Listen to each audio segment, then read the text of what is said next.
जो काम नहीं कर पाए खुद मोदी और शाह, उस काम को मोदी की बेटी ने कर दिखाया।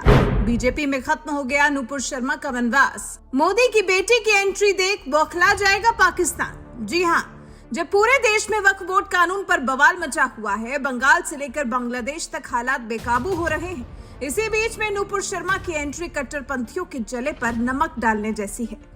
वो नूपुर शर्मा ही है जिन्होंने पूरी दुनिया के कट्टरपंथियों को हिला दिया है और दुनिया की कई मुस्लिम देशों की सरकारें भी नूपुर शर्मा के पीछे पड़ी थी।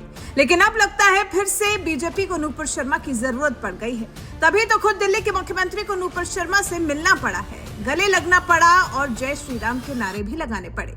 क्या इसे वक्फ बोर्ड से जोड़ना सही होगा या फिर कहानी कुछ और है? पहले ये जान लीजिए।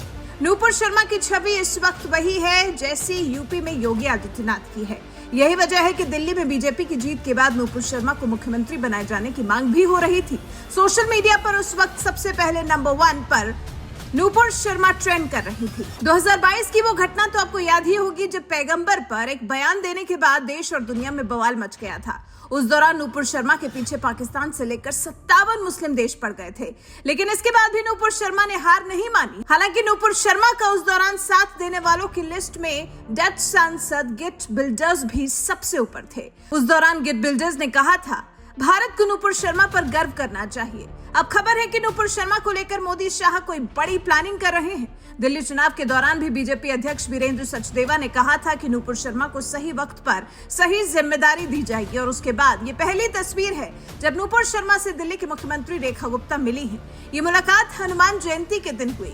इस दौरान सीएम रेखा गुप्ता ने नूपुर शर्मा से मिलकर जय श्री राम के नारे भी लगाए।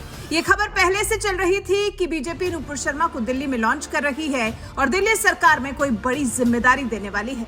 लेकिन अब खबर है कि अमित शाह नूपुर शर्मा को बिहार भेजने की तैयारी में हैं। इसके लिए बड़े नेताओं ने नूपुर शर्मा से बात भी की है। दरअसल वक्फ बिल पास होने के बाद बिहार में नीतीश कुमार के खिलाफ मुस्लिम नेताओं ने बगावत कर दी है और उसके बाद से नीतीश कुमार भी परेशान हैं। अगर हालात काबू नहीं हुए तो नूपुर शर्मा को बिहार में उतारकर बिहार का चुनाव हिंदू मुस्लिम में बदला जा सकता है। बीजेपी ये बात समझ चुकी है कि बिहार चुनाव उसे जीतना है किसी भी हालत पर।